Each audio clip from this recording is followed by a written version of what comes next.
Hello friends, hope you all are doing good. तो हम inventory पे थे और आज हमारा एक लास्ट पार्ट बाकी है, वो कर लेते हैं। तो देखिए, इन्वेंट्री में अभी तक हमारे पूरे इलस्ट्रेशंस हो चुके हैं। हमने हर चीज़ को अच्छे से डिस्कस भी कर ली है। सिर्फ प्रैक्टिकल प्रॉब्लम्स, हमारे 2 प्रैक्टिकल प्रॉब्लम बचे हुए थे, तो मैंने आपको कहा था एक बार वो हम डिस्कस करेंगे। And I feel specially in the chapter of inventories MCQs भी मुझे एक बार आप लोग के साथ डिस्कस करने चाहिए। तो चलिए जल्दी से हम प्रैक्टिकल प्रॉब्लम के एमसीक्यूज डिस्कस करते हैं। I have told you every chapter के पीछे ऐसे टेस्ट योर नॉलेज में एमसीक्यूज है, आपको वो टेस्ट योर नॉलेज के एमसीक्यूज जरूर ट्राई करने चाहिए। अभी यहाँ पे मुझे लगता है कि you guys might need my help in a few things, इसलिए मैं कर दे रही हूँ, बट बाकी भी सब में आप अपने मन से करेंगे और डाउट है तो मुझसे पूछेंगे, ठीक है। तो जल्दी से एमसीक्यूज को क्विकली इधर ही सॉल्व कर लेते हैं and then will move ahead. चलिए, the amount of purchase if cost of goods sold is 80,700, opening inventory is 5,800 and closing inventory is 6,000। तो हमें पता है कि COGS का फॉर्मूला है COGS is equal to opening plus purchase minus closing। yes, एक चीज बता दूं, तो आप क्या करोगे, अगर आपको लगता क्या आपको आएगा ही, आप पहले वीडियो पॉज कीजिए और ये एमसीक्यूज अपने मन से ट्राई कीजिए, फिर मेरे साथ आंसर्स चेक कर लीजिए, ठीक है, दैट विल बी बेटर। तो COGS है हमारा 80,700, ओपनिंग है हमारा 5,800, परचेज हमें नहीं पता और हमारा क्लोजिंग है 6,000, ठीक है। अब परचेज को इधर ही रहने देते हैं, तो 80,700 प्लस 6,000 माइनस 5,800। प्लीज कोई मुझसे ये मत पूछना ये क्यों किया, अरे बच्चों मैथ्स इधर लेके जाएंगे तो साइन चेंज हो जाएगी ना, ठीक है। वही हमने किया। तो हमारा परचेज का फिगर कितना आता है, let us just check. 80,700 plus 6,000 minus 5,800 equal to 80,900। So our purchases is coming to 80,900। Answer should be C. ये चेक वेक आप लोग बाद में कर लेना कि राइट है या नहीं। Next, average inventory is equal to 12,000, closing inventory is 3,000 more than the opening inventory. We need the value of closing inventory. Now see, what is first of all average inventory? So the formula for average inventory is average inventory is equal to opening inventory plus closing inventory divide by 2, ठीक है। अब यहाँ पे हमारे पास opening inventory भी नहीं है, closing inventory भी नहीं है, बट उन्होंने बोला है that closing inventory 3,000 more than opening inventory. तो ऐसा कर सकते हैं, let opening inventory be x, then the closing inventory will be 3,000 more than opening inventory, मतलब 3,000 plus x। Do you guys agree? ये अपन मैथ्स में करते थे x के साथ। अब हमारे एवरेज इन्वेंट्री के फॉर्मूला में हम डालेंगे, अच्छा मैं वापस फॉर्मूला नहीं लिखती हूँ, तो हमको एवरेज इन्वेंट्री ऑलरेडी दिया उन्होंने क्वेश्चन में 12,000। 12,000 is equal to opening x plus closing 3,000 plus x divide by 2। So 12,000 into 2 becomes 24,000 is equals to 2x plus 3,000। So our x will come to 24 minus 3 is 21, 21,000 divide by 2। x आ गया 10,500। x क्या है? Opening inventory है। हमने opening inventory को x बोला था, हमको क्वेश्चन ने क्या बोला है, value of closing inventory. So closing inventory would be 3,000 more than opening inventory, thus your closing inventory will come to 10,500 plus 3,000 which comes to 13,500। okay, again answer is C। next, while finalizing the current year's profit, the company realized that there was an error। अच्छा वापस मैं इसको थोड़ा zoom कर दूं because it's a theoretical type of question। Okay, while finalizing the current year's profit, the company realized that there was an error in the valuation of closing inventory of the previous year। In the previous year, closing inventory was valued more by 50,000। Last year में closing stock 50,000 से ज्यादा था, आपको याद है, ये सब हमने डिस्कस किया था। If closing stock is more then profit for that year is more, correct. अच्छा, and that closing stock becomes next year's opening stock. देखते हैं, तो previous year's profit is overstated and current year's profit is also overstated. What do you guys feel? Previous year's profit will be overstated, yes, because closing stock ज्यादा था तो profit उस साल का ज्यादा। But what about current years? Last years closing stock becomes this years opening stock. Closing stock अगर बढ़ता है तो प्रॉफिट बढ़ता है, लेकिन ओपनिंग स्टॉक अगर ज्यादा है तो प्रॉफिट कम है। ये सब हमने लिख के लिए चीजें, तो ए तो राइट नहीं है, बी पढ़ लेते। Previous year's profit is overstated, correct, and current year's profit is understated. Answer should be B. C पढ़ने की भी जरूरत नहीं है मुझे, ठीक है, क्योंकि क्लोजिंग स्टॉक ज्यादा तो प्रॉफिट ज्यादा, लेकिन ओपनिंग स्टॉक ज्यादा तो प्रॉफिट कम। वही क्लोजिंग स्टॉक नेक्स्ट ईयर का करंट ईयर का ओपनिंग स्टॉक था। ठीक है। Next, consider the following for Q company for the year 15-16। Cost of goods available for cell, ये वर्ड काफी बार मैं भी यूज करती हूँ। What do you mean by cost of goods available for cell? It means total goods जो मेरे पास है, तो it includes opening plus purchases, ठीक है। टोटल सेल्स दिया उन्होंने 80,000, ओपनिंग इन्वेंट्री अलग से दिया है 20,000। तो देखिए, अगर आपको cost of good available for cell नहीं पता होता ना, बच्चे इसको परचेज मान लेते हैं। हमें ये पता है कि cost of good available for cell means opening and purchase. Opening is already included, अलग से ओपनिंग क्यों दिया देखते हैं पहले क्वेश्चन में और क्या लिखा है उन्होंने। Gross profit margin on sales, okay, तो directly they've given a percentage margin on sales 25%। We need to find out closing inventory. अच्छा, ऐसा एक इलस्ट्रेशन भी था जो हमने किया था। हम इसमें कौन सा फॉर्मूला लगाते हैं? तो वी से दैट ये जो cost of goods available for cell है, ये टोटल गुड्स है हमारे पास जो हम बेच सकते हैं, इसमें से हम cost of goods sold minus कर दे तो क्या हमें क्लोजिंग स्टॉक मिल जाएगा? यस। तो cost of goods available for cell तो उन्होंने ऑलरेडी दे दिया 1 लाख क्वेश्चन में। तो देखिए, ओपनिंग स्टॉक का कोई काम नहीं था। अच्छा, सीओजीएस निकालने के लिए they have given a sale 80,000 और 1 मिनट, सेल्स 80,000 है और ग्रॉस प्रॉफिट मार्जिन कितना है? 25%। सेल्स पे ही है 25%, तो मैं डायरेक्टली 80,000 का 25% माइनस करके लूं। I am getting cost of goods sold as 60,000। So 1 lakh minus 60,000 COGS, my closing stock will come to 40,000। ये आना चाहिए, देखते हैं ऑप्शंस में है क्या हमारे पास। यस, ऑप्शन तो है, option should be C 40,000। Okay, hope you all understood. मैंने कुछ ऐसा किया, 1 लाख जो total cost of goods available for sale था उसमें से सीओजीएस माइनस किया और सीओजीएस मेरा आया 60,000, ठीक है। Next, average inventory 12,000, closing inventory 3,000 more than opening inventory, the value of closing inventory. This is the same question जो हमने ऊपर भी किया, तो आंसर हमारा 13,500 आया ही था। Next, if the profit is 25% of cost price then it is dash percentage of the sales price। याद है अभी लास्ट वीडियो में मैंने आपको ये बताया था कि if it is some percentage of cost then how much it is as a percentage of sales। तो मैंने आपको क्या बताया था? cost plus profit gives you sales। अब यहाँ पे परसेंटेज ऑफ कॉस्ट बोला है तो कॉस्ट को 100 लो, प्रॉफिट 25, तो सेल कितना आया? 125। अब अगर हमें as a percentage on sale price चाहिए तो सेल को 100 लो और प्रॉफिट निकालो। मतलब ये ऐसा कुछ है, जब सेल 125 था तो प्रॉफिट 25 था, जब सेल 100 तो प्रॉफिट कितना? So it comes to 100 into 25 upon 125 which will come to 20%। Answer is 20% of sale price. ये सभी चीजें जो हम यहाँ कर रहे हैं ना, ये आपको आगे के भी चैप्टर्स में बहुत काम आएगी, ठीक है। तो थोड़ा समझ जाए तो अच्छी बात है। Next, goods purchase ₹1 lakh, sales is ₹90,000, margin is 20% on cost. अच्छा, 20% ऑन कॉस्ट, क्लोजिंग इन्वेंट्री। अब देखिए, गुड्स परचेज ओपनिंग स्टॉक नहीं दिया, मतलब ओपनिंग स्टॉक नहीं है। अच्छा, सेल्स 90 दिया है मुझे, तो मैं सीओजीएस निकाल लूँ तो काम हो जाएगा। तो सीओजीएस वुड बी 90, लेकिन इंटू 20 अपॉन 120 करना पड़ेगा मुझे, because 20% margin is given on cost. तो अगेन वही, कॉस्ट 100, प्रॉफिट 20, सेल 120, ठीक है। अब एक्चुअल सेल प्राइस आपको दिया 90,000, तो कॉस्ट कितना? 90 इंटू 100 अपॉन 120, लिख के बताती हूँ। 90 into 100 upon 120, you will get the cost 90,000 into 100 upon 120। You are getting the COGS as 75,000। अब देखिए, 1 लाख की गुड्स खरीदी थी, उसमें से 75,000 की गुड्स बेच दी, तो कितनी गुड्स बची? 25,000 के goods are still with us. तो आंसर इज सी 25,000। कंपनीज, तो आप देखिए कि ऐसे इजी है, बस क्या अगर आपको ये एमसीक्यूज आ रहे हैं दैट मीन्स कि आपको अभी तक जितना भी समझा है ना वो समझ गए, क्योंकि हर एक चीजें डिस्कस हो चुकी थी। This is a kind of revision, so always in every chapters पूरा करने के बाद ही एमसीक्यूज कीजिए, आपको ये आने चाहिए। तो इससे आपकी थ्योरी भी स्ट्रांग हो जाती है, प्लस छोटे छोटे पॉइंट्स जो हमसे कहीं और मिस हो रहे थे ना, यहाँ कवर हो जाते हैं। Company following weighted average cost method for valuing inventory. The detail of its purchase and issue of raw material during the week are as follows. 1st December को opening inventory 50 units, value 2,200। Directly amount दे दिया, value मतलब directly amount दिया 2,200। 2nd December को फिर purchase किया 100 units at the rate 47।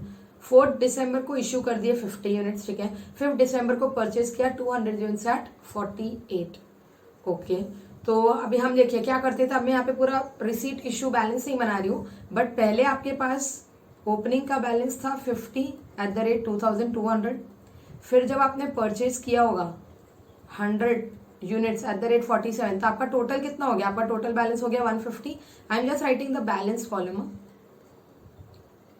मैंने rate भी नहीं, एक मिनट थोड़ा अच्छे से ही बना देती हूँ, वेट खामा का कंफ्यूज क्यों होना है, चलो इधर बना लेते हैं। आई am just making the balance के अंदर क्वांटिटी, रेट, अमाउंट। तो पहले तो मेरे पास ओपनिंग था 50 जिसकी वैल्यू थी 2200, फिर मैंने और परचेज किए 100, तो मैंने 100 किए तो मेरी टोटल क्वांटिटी कितनी हो गई 150। अच्छा, जो मैंने 100 परचेज किए वो परचेज किया @47, मतलब ये कितने में खरीदे होंगे, 4700 में खरीदे होंगे। Do you guys agree?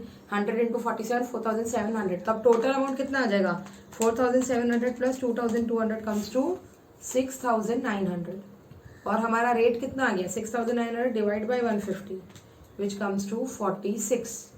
Okay, अच्छा, फिर इसके बाद इशू किया हमने 50, तो जब हमने 50 इशू किया हमारे पास बचे कितने, अब बैलेंस बचे हमारे पास again 100 @ 46 4600। Do you guys agree?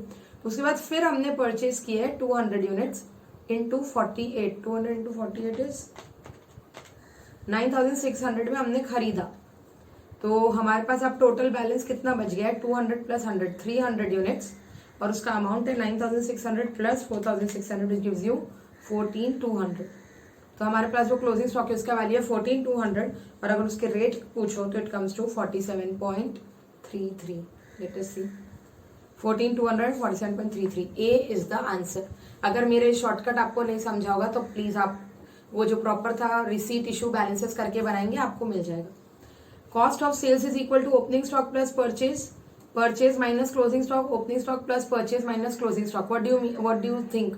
Cost of sales means cost of goods sold, it means opening plus purchase minus closing stock. ठीक है, inventory is disclose in financial statements under the head fixed asset, current asset और current liabilities. Yes, it is a current asset. Accounting standards do not permit following method of inventory valuation, FIFO, average cost और LIFO. LIFO, it does not permit LIFO. ये सब discuss किया था हमने। Next, which inventory costing formula calculates value of closing inventory considering that inventory most recently purchased had not been sold। अच्छा, जो सबसे recent खरीदा वो नहीं बेचा है, मतलब पहले का बेचा, तो that is first in first out, जो पहले आया वो पहले सेल कर दिया। ठीक है, valuing inventory at cost or net realizable value is based on which principle? Yes, tell me which principle? Is it due to consistency, conservatism or going concern? हमने ये सभी आप आई होप आपने वो थ्योरी वीडियोस भी देखी है और आपने उसको स्किप नहीं किया है। It is due to conservatism concept, जहां हम बोलते हैं कि लॉसेस है तो अभी प्रोवाइड कर दो, लेकिन कोई प्रॉफिट है तो रिकॉर्ड मत करो। Under inflationary trend which of the methods will show highest value of inventory? FIFO. ये सब हमने डिस्कस कर चुके हैं। Which of the following method does not consider historical cost of inventory? Weighted average, FIFO या retail price? It is retail price method. Retail price method ये पढ़ा क्या हमने? Yes, retail price method is nothing but adjusted selling price. क्या उसके अंदर हम actually mark कर रहे थे कि वो कितने में आया, उसका कॉस्ट क्या है? नहीं, हम क्या कर रहे थे, हमारे पास हर प्रोडक्ट की एमआरपी थी, उसमें से जीपी माइनस करके हम कॉस्ट ला रहे थे। अच्छा, is that cost equal to the cost at which we have purchased? No, but it's impossible for us to ascertain the cost of purchase for each and every item, इसलिए तो ये method use किया था। ठीक है ना, that was all about the MCQs. अब हम आ जाते हैं, जो दो प्रैक्टिकल प्रॉब्लम हमारे रह गए थे, practical problem number 3 and 4. Okay, before I start with these two questions, let me tell you, both these questions are a bit tricky. आप ये क्वेश्चंस को तब समझ पाओगे जब आपने आगे चैप्टर 6 में गुड्स सोल्ड ऑन अप्रूवल और रिटर्न बेसिस हम पढ़ने वाले हैं, चैप्टर 6 में कंसाइनमेंट हम पढ़ने वाले हैं, फाइनल अकाउंट्स में काफी चीजें हम देखने वाले हैं। वो सब चीजें किए बगैर अभी मैं ये क्वेश्चन कर रही हूँ। नॉर्मली क्लासेस में मैं ये 2 क्वेश्चन लास्ट में लेती हूँ, बट अभी यहाँ पे अपने पास वैसा ऑप्शन नहीं है। So I am just telling you, मेरे साथ आप भी ये वीडियोज देखें। क्वेश्चन 3 और 4 आप भी अपने तरह से लिख लो, बट अभी नहीं समझा तो प्लीज डोंट टेक टेंशन। आपको अगर इलस्ट्रेशन आ गया है, अभी तक क्या आ गया है, तो you are at a good pace, वहीं पे रहने दो। ये क्वेश्चन आप मेरे साथ नोट करके लिख लीजिए। आगे आगे once the concepts further are clear no, then these questions will become easy and will be manageable for you all. ठीक है, तो चलिए पहले क्वेश्चन नंबर 3 करते हैं। आप क्वेश्चन नंबर 3 देखोगे ना, तो इन्वेंट्री से कुछ खास रिलेटेड है ही नहीं, तो भी अभी है तो हमारे इन्वेंट्री के ही चैप्टर में, तो कर लेते हैं। एंड इंस्टीट्यूट मॉड्यूल के ही क्वेश्चन से बहुत सारे एग्जाम में exact question from the module, from the illustration, from the practical problem आते हैं, तो हमें कोई भी क्वेश्चन स्किप नहीं करना है, इसलिए मैंने सोचा मैं आपको अभी करवा दूं। ठीक है, चलिए question number 3, the profit and loss account of Hanuman showed a net profit of 6 lakh after considering the closing stock of 3,75,000. Okay, so they are saying कि ऑलरेडी P&L अकाउंट बन चुका है जहां प्रॉफिट आया है 6 लाख और क्लोजिंग स्टॉक हमने लिया था 375 का। Subsequently, the following information was obtained from scrutiny of the books. Let us read. Purchases for the year included. Purchases for the year included rupees 15,000 paid for new electric fittings for the shop. आपको क्या, अच्छा यहाँ पे rectification भी है, देखिए electrical fitting खरीदी shop के लिए, तो कहाँ जाना चाहिए, क्या वो परचेज में आना चाहिए था? नहीं, वो होना चाहिए था हमारा asset. This actually should be asset, but हमने क्या किया है, परचेज में ले लिया, मतलब हमने एक्सपेंस बढ़ा दिया, हमने एक्सपेंस को डेबिट किया है। अब हमें क्या करना पड़ेगा, एक्सपेंस को क्रेडिट। देखेंगे सॉल्व करने के time. Hanuman gave away goods valued at 40,000 as free samples for which no entry was made in books of accounts. तो फ्री सैंपल की एंट्री हुई नहीं है, तो अब हम करेंगे, कर लेंगे। Invoices for the goods amounting to 2,50,000 have been entered on 27 March, but the goods were not included in stock. मतलब हमने कुछ गुड्स परचेज किए, हमने बुक्स में एंट्री भी कर दी, लेकिन हमने स्टॉक में इंक्लूड नहीं किया, तो अब करना पड़ेगा, क्योंकि स्टॉक की वजह से ही तो प्रॉफिट पता चलता है, तो ये भी स्टॉक में आएगा और इससे हमारा क्रेडिट बैलेंस बढ़ेगा। In March 2016, goods of 2 lakh sold and delivered were taken in the sales for April 16. मतलब एक सेल भी हुआ है 2 लाख का, जो आपने मार्च में नहीं लेके अप्रैल में लिया, तो आपको वो मार्च में लेना पड़ेगा। ठीक है, ठीक है, देख लेंगे। Goods costing 75,000 was sent on sale or return in March 16 at a profit margin of 33.13% on cost. Though approval was given in April 16, these were taken as sales. देखिए पहले तो ये होता क्या है, गुड्स सेंट ऑन सेल और return. Good sent on sale और return आपको एक यूनिट है चैप्टर 6 में, जब मैं और अच्छे से डिस्कस करूंगी, बट ये बात अभी से ही जान लोगे तो कोई प्रॉब्लम नहीं। होता क्या है कि suppose I am in a business जहां पे हर चीजें मैं आपको देती हूँ कि आप ट्राई करो, आपको अच्छा लगता है तो आप लो, नहीं अच्छा लगता है तो you can return me back. ठीक है, तो सपोज मैंने न्यू लॉन्च किया ये पेन टैब। ओके, अब ये गुड्स मैं आपको देती हूँ कि यार ये कमाल का है, बहुत अच्छा रहेगा, तुमको टीचिंग में बहुत हेल्प करेगा वगैरह वगैरह बोल के I am giving it to you. But या देयर इज अ पॉलिसी कि आपके पास 7 डेज है, जैसे आज मंडे है ना, नेक्स्ट मंडे तक आपके पास टाइम है कि आप इसे घर पे अपने मम्मी पापा से भी पूछ लो, आप यूज करके देख लो, आपको अगर अच्छा लगता है तो you accept it, do you approve it, और else you can return it back. तो ऐसा भी एक बिजनेस मॉड्यूल चलता है, गुड सेंट ऑन सेल और रिटर्न बेसिस, रिटर्न और अप्रूवल बेसिस। तो या तो आप रिटर्न कर दोगे मंडे के पहले, तो मैं मान लूंगी आपने रिजेक्ट कर दिया, या तो आप अप्रूव कर दोगे, मुझे फोन करके बोलोगे कि हाँ मैं रख लेता हूँ, या फिर ये मंडे से नेक्स्ट मंडे हो गया, आपने रिजेक्शन के लिए भी मुझे कॉल नहीं किया और अप्रूवल के लिए भी नहीं किया, तो तब हम क्या मानते हैं, अप्रूव।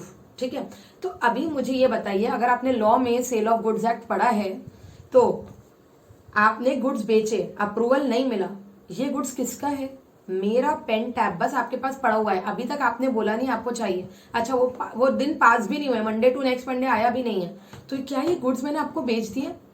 नहीं, बेचे नहीं है, मैंने आपको बस दिए।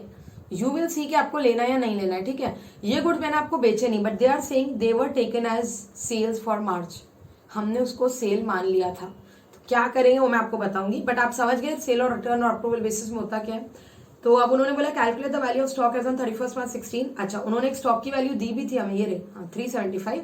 दे आर सेइंग, ऊपर का मैं रब कर लेती हूँ, it becomes very annoying. Okay, and then adjusted net profit, दो चीजें हमें फाइंड करनी है, एक तो एडजस्टेड नेट प्रॉफिट जो करेक्ट होना चाहिए, और क्लोजिंग स्टॉक। तो चलिए स्टार्ट करते हैं। This is practical problem number 3।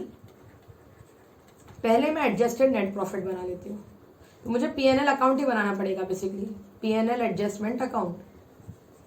अब मुझे बताइए, profit has a debit balance और a credit balance? Yes, definitely it has a credit balance. Again I am saying, कुछ अगर आप लोग को डेबिट क्रेडिट यहाँ पे कुछ चीजें नहीं समझे तो टेंशन मत लेना, फाइनल अकाउंट्स के बाद समझ में आ जाएगा। So they are saying profit and loss showed 6 lakh, तो मैं लिख लेती हूँ by net profit credit side पे 6 लाख। अच्छा, यहाँ पे मैं वो क्लोजिंग स्टॉक जो दिया वो भी लिखूं क्या? नहीं, क्योंकि क्लोजिंग स्टॉक तो ऑलरेडी लिख के ये प्रॉफिट 6 लाख आया है। वो क्लोजिंग स्टॉक उन्होंने मुझे दिया है बाद में सही क्लोजिंग स्टॉक फाइंड करने के लिए, वो वापस पीएनएल में नहीं आएगा because that was already included. See they've written profit and loss showed a net profit of 6 lakh after considering the closing stock of 375। तो closing stock has already been considered. Okay, चलिए सबसे पहले the following information was obtain. पहले तो purchase for the year ended 15 included 15,000 paid for new electric fittings for the shop.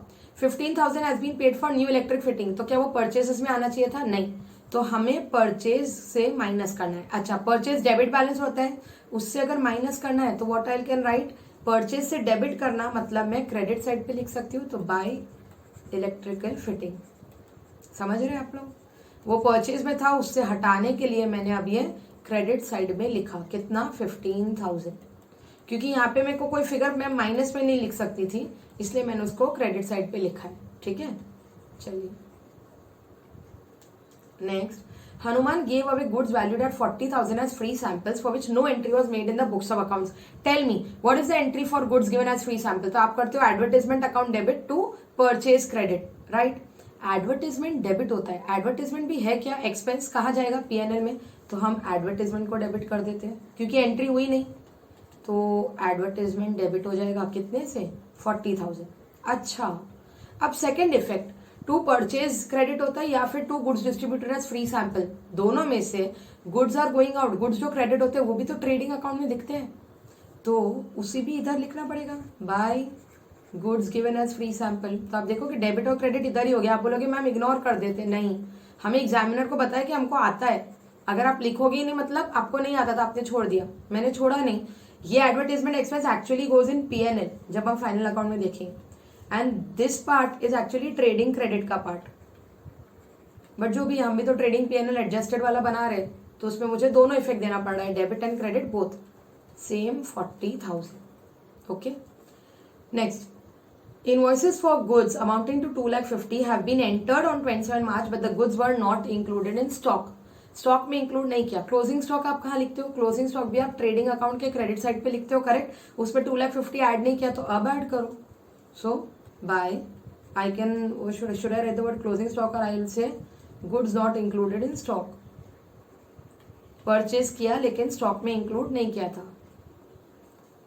कितना? 2,50,000।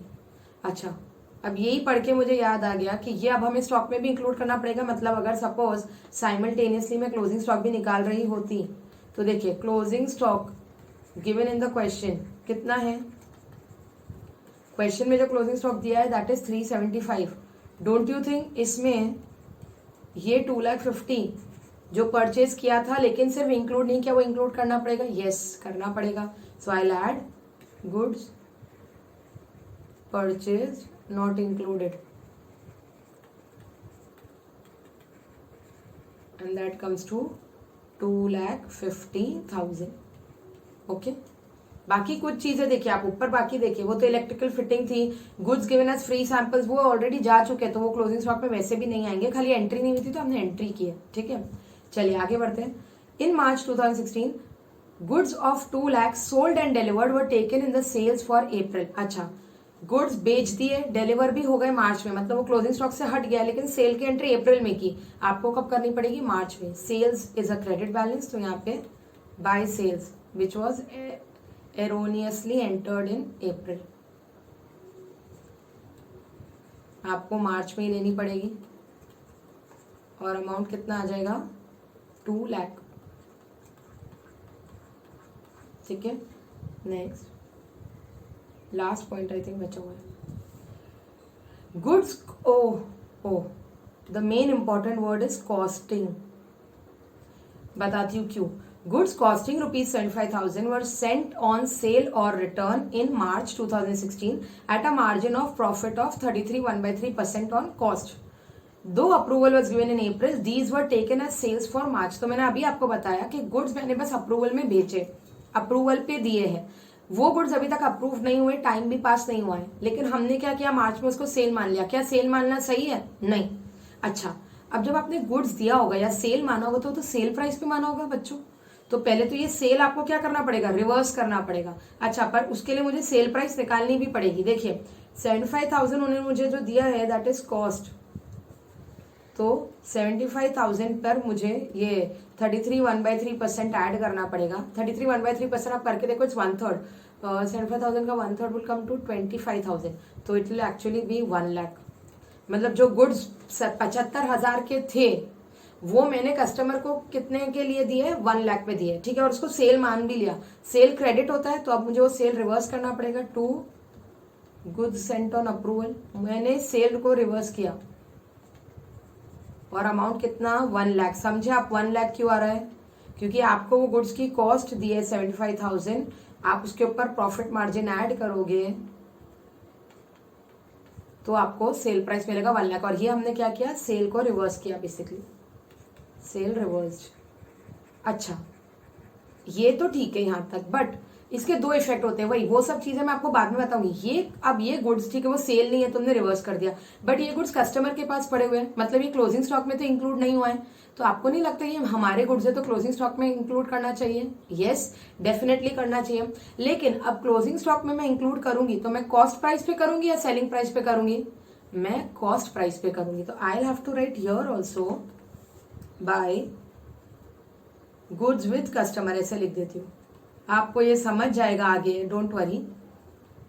But अगर आप थोड़ा भी अभी समझ पा रहे होगे, गुड्स विद कस्टमर कितने, 75,000।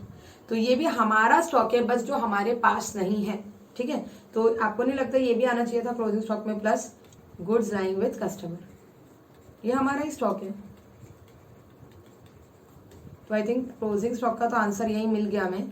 75,000 I add, so I am getting 3,75,000 plus 75 plus 2,50,000, it comes to 7 lakh. 7 lakh is the closing stock. आप एक बार आंसर चेक कर लेंगे और एक बार एडजस्टेड प्रॉफिट भी देख लेते हैं। तो पहले तो हमें टोटल निकालना पड़ेगा, क्रेडिट का ही टोटल ज्यादा दिख रहा है। 6 lakh plus 15,000, 615 plus 40,000 plus 2,50,000 plus 2 lakh plus 75,000, total is coming to 11,80,000 if I've done it correctly, मतलब टोटलिंग में मिस्टेक नहीं हो तो। And minus I do 1,40,000, I get the net profit to corrected net profit, लिख देते इसको, to corrected net profit it is 10,40,000, ठीक है। एक बार टोटल चेक कर लो, क्या 6 प्लस 10,50,000 तो इधर आ गया, plus 40 plus 15 is 55,000 plus 75,000 minus 1,40,000, ठीक है। तो ये आया हमारा corrected net profit. Okay, that was all about question number 3, ठीक है। चलिए आप भी इसको कॉपी कर लीजिए। मैंने जैसे कहा कहीं कहीं प्रेजेंटेशन आपको अगर मॉड्यूल से अलग लगे तो कोई आपको घबराना नहीं है, आंसर राइट हो तो थोड़ा बहुत यहाँ वहाँ चलता है, मॉड्यूल का सोल्यूशन एक बार आप लोग देख लेंगे, ठीक है। और ये हमारा क्लोजिंग स्टॉक यहाँ आया 7 लाख। चलिए let's move on to the last question which is question number 4, practical problem का क्वेश्चन नंबर 4। चलिए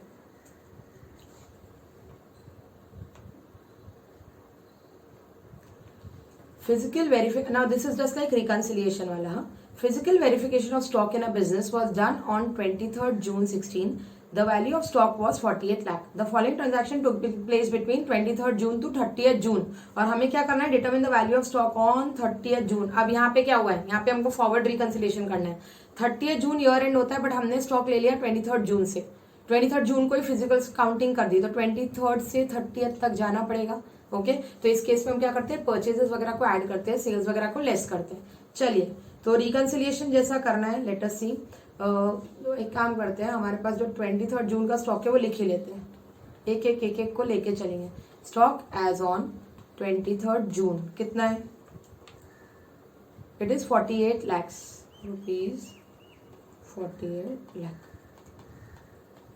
let's see, out of the goods sent on consignment, goods at cost worth ₹2,40,000 were unsold. अब देखिए again ये word consignment, अगर आपको पता है consignment क्या होता है, गुड, नहीं पता तो हम चैप्टर 6 में देखेंगे, अभी बस वापस इसका भी ब्रीफ बता देती हूँ।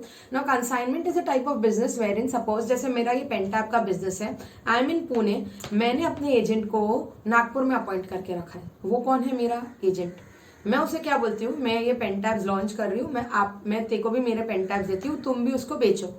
अच्छा, वो जो बेचेगा उसके ऊपर उसे क्या मिलेगा? सिर्फ कमीशन। मतलब ये गुड्स मेरे ही है, मेरे एजेंट के पास गए, but the goods are mine. Okay, the goods are mine, they are just given to the agent. Agent will sell, तो उसको कोई प्रॉफिट मिलेगा क्या? नहीं, उसको सिर्फ कमीशन मिलेगा। और जो गुड्स उसके पास बचे हुए हैं वो किसके गुड्स है? वो मेरे गुड्स है। खाली वही मेरा बोलना है बेटा, इन्वेंट्री जरूरी नहीं है कि जो गोडाउन में मेरा स्टॉक पड़ा हुआ है सिर्फ वही मेरा स्टॉक है। अभी हमने देखा जो कस्टमर के पास स्टॉक पड़ा हुआ है वो भी मेरा स्टॉक है, जो एजेंट के पास कंसाइनी, जिसको कंसाइनी बोला जाता है, उसके पास स्टॉक पड़ा हुआ है वो भी मेरा ही स्टॉक है। इसको सबको और डिटेल में देखेंगे, बट एक चीज हमें समझ में आ गई, कुछ गुड्स कंसाइनमेंट के में गए थे और उसमें से 2,40,000 अनसोल्ड है, तो ये भी मेरे स्टॉक में ऐड होना चाहिए। यस, क्योंकि देखिए 48 लाख तो फिजिकल वेरिफिकेशन से आया ना, बट आप 30 जून को जब आप बैलेंस शीट के लिए क्लोजिंग स्टॉक ढूंढ रहे हो, तो तब तो आपको ये सब स्टॉक मेरा जो है, भले फिजिकली नहीं दिख रहा तो भी मेरा है, तो ऐड करना पड़ेगा। ओके, सो 2,40,000 हम क्या करेंगे? ऐड। तो this was logical, add unsold goods sent on consignment. अच्छा, उसका कॉस्ट ही दिया है उन्होंने, तो हमको कोई प्रॉब्लम नहीं है। And amount is 2,40,000, cost was remain. ठीक है, कॉस्ट बहुत ध्यान रखना जरूरी है। Next, purchases of 4 lakh were made, out of which goods were ₹1,60,000 were delivered on 5th July. Again pay attention. 4 lakh का परचेज किया, उसमें से 1,60,000 बाद में डिलीवर, मतलब ये तो बात बोल सकती कि 2,40,000 ऑलरेडी मिल गए और 1,60,000 मिला नहीं है, इट इज इन ट्रांजिट। अब मैंने आपको एक बार ये बात बताई थी, वापस अगर मतलब आपने अगर नोट डाउन नहीं किए तो कर लो, कि अगर मैं बात करती हूँ एज पर बुक्स, सी बैलेंस शीट में कौन सा स्टॉक दिखता है? तो closing stock as per books actually goes in the balance sheet. Physical verification वाला क्लोजिंग स्टॉक बैलेंस शीट में नहीं जाता, बुक्स का क्लोजिंग स्टॉक बैलेंस शीट में जाता है। तो ये देखिए, जो परचेज किया हमने वो तो मार्च के पहले ही किया था ना परचेज, अरे मतलब जून में ही किया था ना परचेज, भले वो डिलीवर 5th जुलाई को हुआ, बट बुक्स में तो मैंने जून के पहले ही एंट्री कर दी होगी, मतलब 23 जून से 30 जून के बीच में ही पूरे 4 लाख की परचेज की एंट्री हो चुकी है। पूरा 4 लाख मेरा ही गुड्स है, आधा गुड्स मुझे मिल गया, half of the goods are still in transit, but whatever it is they are still in transit. जब भी आएंगे वो मेरे ही गुड्स है ना। तो देखिए, आप या तो साथ में लिख सकते थे, अलग कुछ ऐसा लिख सकते थे, add goods purchase and received. जो गुड्स मिल गए उसे तो ऐड करोगे, इसमें आपको डाउट भी नहीं होगा कि हाँ भाई ये 30 जून को मेरे गुड्स है, तो वो भी आ रहे 2,40,000, क्योंकि मैंने क्या किया, 4 लाख में से 1,60,000 माइनस किया है। ठीक है, बट आई वॉन्ट टू से कि ये जो 1,60,000 है ये भी हमारे ही गुड्स है, but they are in transit. Those goods they are are goods, हमने उसके लिए पे कर दिया होगा, या हमने जो भी लीगली हमने बाइंड कर दिया कि okay I will pay you 4 lakh, but वो ट्रांजिट में पर हमारे गुड्स है, तो वो भी हम क्या करेंगे, ऐड 1,60,000। ओके, तो ये टोटल फाइनली 4 लाख ही आया। ठीक है, कंफ्यूज करने के लिए दिया था, बट आपको पता होना चाहिए। देखो उन्होंने बोला है वैल्यू ऑफ स्टॉक चाहिए हमको 30 जून का, फिजिकल नहीं बोला। फिर एक क्वेश्चन ऊपर हमने किया था, क्वेश्चन नंबर 1 और 2 इट वाज, जहाँ पे बोला था tell us the physical stock. Physical stock की बात अलग होती है, बट नॉर्मली स्टॉक में तो ये सब चीजें ऐड होगी, क्योंकि ये हमारी ही स्टॉक है। 31 मार्च को मैं उसका मतलब वो 1,60,000, अच्छा सिंपल समझो, क्यों गुड्स इन ट्रांजिट को मेरा स्टॉक बोल रही हूँ मैं। अगर अभी बीच में लॉस हो गया, बीच में एक्सीडेंट हो गया, तो किसका लॉस, मेरा या जो भेज रहा था उसका? मेरा लॉस है। आई have already purchase the product, वो मेरे ट्रांसपोर्टेशन या जहां से भी आ रहा था, loss is completely mine, I have already paid the money. Okay, that is why the goods are also mine. Next, sales were ₹13,60,000, which includes goods worth ₹3,20,000 sent on approval. Half of these goods were returned before 30th June. But no intimation is available regarding the remaining goods. अच्छा, तो आधे goods तो return हो गए, ठीक है, और remaining जो गुड्स थे वो क्या है, स्टिल मतलब कोई इन्फॉर्मेशन अवेलेबल नहीं है, मतलब they are still on approval. तो अभी हमने ऊपर वाले क्वेश्चन में भी ये बात की कि वो गुड्स कस्टमर के पास है बट वो हमारे ही गुड्स हैं, भूलना मत, देखेंगे हम सब चीजों को। फिर आगे बोला goods are sold at cost plus 25%। Cost plus मतलब यहाँ पे 25% ऑन कॉस्ट दिया उन्होंने। However goods costing rupees 2,40,000 had been sold for 1,20,000। This is one abnormal item. पहले तो एक एक चीज लेके चलो। पहले मैं सिर्फ 3,20,000 की बात कर रही हूँ। 3,20,000 में से आधा तो रिटर्न हो गया, तो रिटर्न की एंट्री मुझे करनी पड़ेगी, और remain half is still lying with customer. पहले मैं उसकी बात करती हूँ, आपको ये मैं रफ में वर्किंग नोट में बताती हूँ। सी गुड्स सेंट ऑन अप्रूवल 3,20,000। अब इसमें से जो रिटर्न हो गया तो मुझे रिटर्न का कॉस्ट प्राइस ऐड करना पड़ेगा। आपको पता है सेल माइनस करते हैं, सेल रिटर्न हम ऐड करते हैं, ठीक है। तो रिटर्न हुआ है 1,60,000 और रिमेनिंग 1,60,000 क्या हुआ है, remaining 1,60,000 is lying with the customer, ठीक है। तो पहले ये सेल रिटर्न वाले 1,60,000 की मैं बात करती हूँ। ये इसको तो मुझे वापस ऐड कर बैक करना पड़ेगा क्योंकि ये क्या हुआ है, रिटर्न हो गया है। तो ऐड सेल रिटर्न। अच्छा, they've given 1,60,000 at selling price, 1,60,000 is the selling price, हाँ, वर्थ रुपीज 3,20,000 था। ओके, तो मुझे इसका कॉस्ट निकालना पड़ेगा। तो एक minute, cost 100, profit is how much they've said, 25% on cost 25, तो सेल इज 125। तो अब जब सेल प्राइस 1,60,000 तो कॉस्ट कितना, 1,60,000। ये आप अपने वर्किंग नोट्स में क्लियरली बता सकते हो, मतलब इसको ना आप ऐसा नाम दे सकते हो, वर्किंग नोट 1, 1,60,000 इंटू 100 अपॉन 125, 1,28,000 आ गया कॉस्ट, ठीक है। तो आई विल ऐड सेल रिटर्न 1,28,000, ठीक है। अब ये दूसरे गुड्स जो कस्टमर के पास पड़े वो भी मेरे ही गुड्स हैं, तो आपको नहीं लगता ये भी मेरे कॉस्ट में ऐड हो, जैसे मैंने गुड्स विद जो कंसाइनमेंट में दिए हुए अनसोल्ड गुड्स उसको मैंने ऐड किया, जो गुड्स ट्रांजिट में है उसको मैंने ऐड किया, तो सिमिलरली गुड्स जो कस्टमर के पास पड़े वो भी मेरे गुड्स है, तो उसको भी तो मैं ऐड करूंगी, और मैं उसको भी ऐड किस पे करूंगी, कॉस्ट पे करूंगी। तो goods lying with the customer, इसका भी, अच्छा, since the value is same, इसका भी कॉस्ट प्राइस कितना आएगा, सेम 1,20,000 ही आएगा। तो इसको भी हम क्या कर देंगे, ऐड बैक कर देंगे, add goods lying with customer,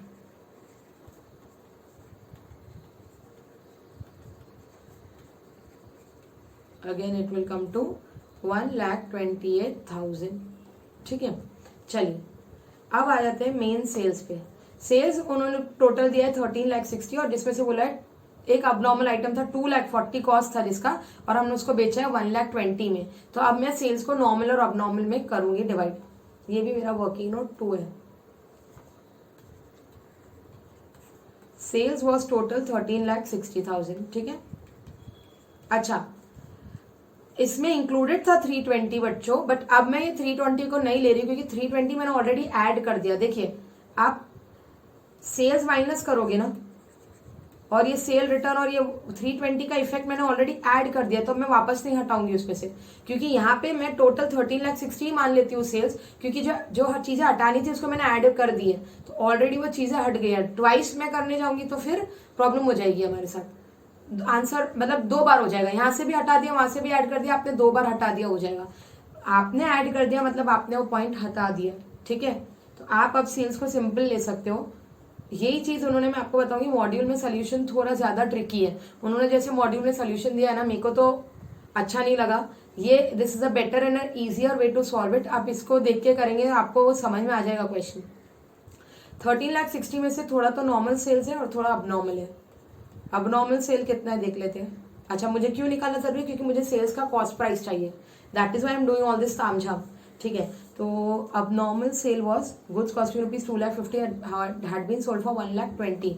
तो अब नॉर्मल सेल है 1,20,000, मतलब नॉर्मल सेल्स कितने हैं, नॉर्मल सेल्स मतलब जो 25% या 20%, 25% कॉस्ट पे ही दिया होगा। 13,60,000 minus 1,20,000 comes to 12,40,000. These are my normal sales. ठीक है. अच्छा, अब नॉर्मल सेल का कॉस्ट था 2,40,000. तो आपको क्या लगता है, प्रॉफिट हुआ है लॉस? लॉस हुआ है, वो भी कितना, 1,20,000 का. और नॉर्मल में तो मेरे पास ये सेल प्राइस है, मैं इसका वही वैसे ही करके प्रॉफिट निकाल सकती हूँ, या फिर डायरेक्टली कॉस्ट नॉर्मली निकाल दूँ. ये सेल प्राइस है, तो अगेन वही कॉस्ट 100, प्रॉफिट 25.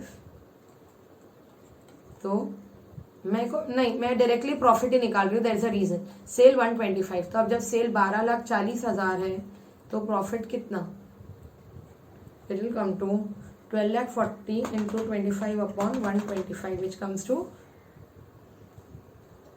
2,48,000. 2,48,000 मेरा आया प्रॉफिट. तो फाइनली क्या मैं इसे ऐसा बोल सकती हूँ कि जो 13,60,000 सेल हुआ है उसके ऊपर profit is 2,48,000 minus 1,20,000 which comes to 1,28,000. Can I say that? क्या लगता है आपको? या तो मैं दो अलग बताऊँ, या चलिए ये कितना आ रहा है मैं बताती हूँ. Minus 13,60,000 it comes to 12,32,000. या तो मैं ऐसा बताऊँ या फिर आपको ऐसा बताती, 1240 माइनस 248, तो इसका कॉस्ट आ गया 992,000. और अब नॉर्मल आइटम है तो क्या हुआ, इसका भी तो कॉस्ट है ना हमारे पास 2,40,000. तो 2,40,000 और 99,000 को भी ऐड करो, आपको वही मिल जाएगा सेम 12,32,000. क्योंकि मुझे चाहिए कॉस्ट ऑफ सेल्स, कितने के गुड्स मैंने बेचे. तो कितने के गुड्स मैंने बेचे वो आ जाएंगे हमारे, 2 मिनट, कहाँ चला गया,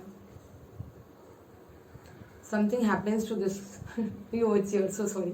हाँ, तो लेस कॉस्ट ऑफ सेल्स जब हम करेंगे, आप सीधा लिख लो voice note, working note number 2, इससे आपको मिल जाएगा. और हमने देखे यहाँ ऑलरेडी निकाल लिया, हमारा cost of sales is this.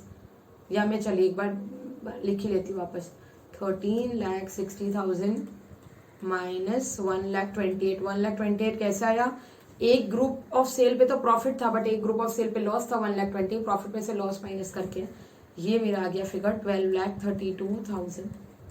और अब हमारा फाइनल आंसर,